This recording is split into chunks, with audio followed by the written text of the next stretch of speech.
girlfriends, and happy Saturday. We're definitely going to have to do some closed caption subtitles on this video because your girl is under the weather. But I woke up this morning and I had a word and I said, but Lord, I sound like I don't have words. And he pretty much said, I don't care. So he didn't say that. But I wanted to talk to you about checking your frustrations because there are answers there. And this can get multi-layered, but I want to specifically talk about when you're frustrated about things that don't move. And really sitting in, not, move already, but why aren't you moving yet? Because there's an answer there. And I just got my answer. Well, my answer's been here. I just realized my answer because that is the beauty of humanity. We are quite slow. But I had been frustrated about something that I had requested multiple times, and that is just common practice and a professional way of doing things, and yet it wasn't getting done. It was not being prioritized. It wasn't important to the other person, and it was leaving me hanging. And I just was like, it's been months, if not a full year. I don't understand why this is not moving along. Why can't you just do the thing that you're supposed to do? And they are, going about their life. It's not a priority for them, so it doesn't faze them. And me, I'm over here like, this is not the way we work. This is not professional. And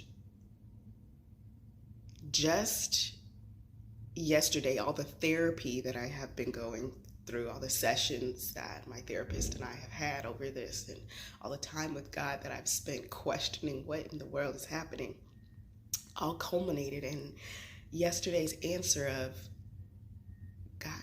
God saying, I don't want that for you. I don't want that for you. And you don't want that.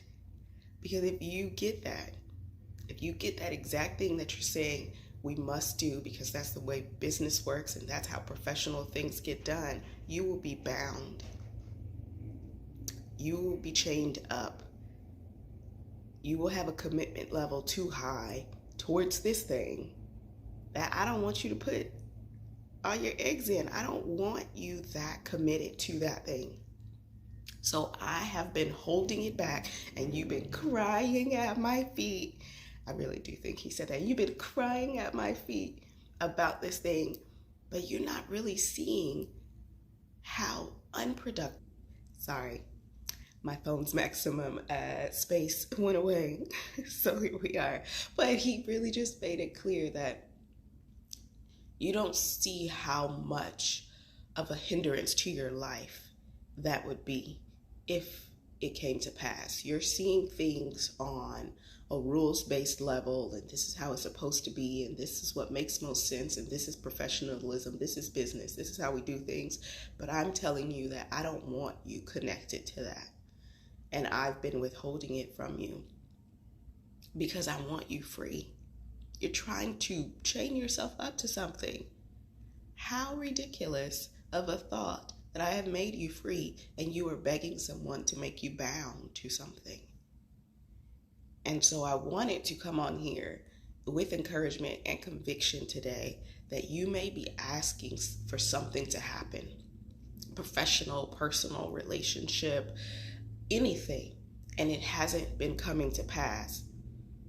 Don't sit in frustration.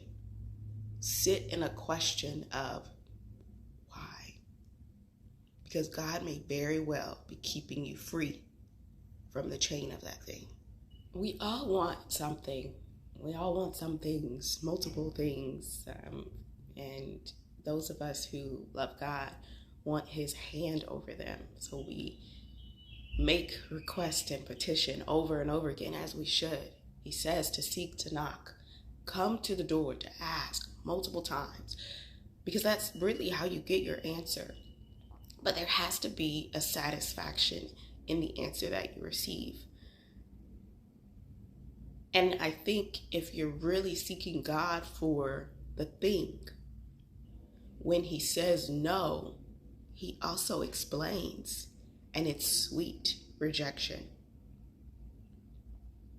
And we have to be really, really slow to anger. We have to be slow to speak. We have to be slow in our request of things, or in our drive for things, so that we can hear him, because half of the time he will say no, but he gives a sweet rejection to it as well. I think there is an explanation that he offers that brings peace. Yes, sometimes delay is denial, but denial is protection, and protection comes with an explanation, and the explanation is full of his love. It shows his love for you.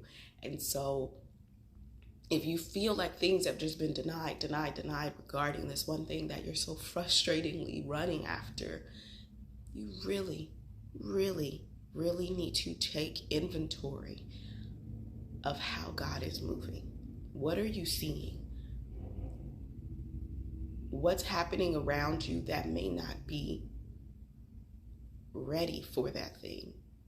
That the thing may not be the best for you, because in there is protection, and in there he has provided an explanation for why he cannot, in his love and in his grace and in his care and his heart for you, give you that thing, because it's going to be a chain.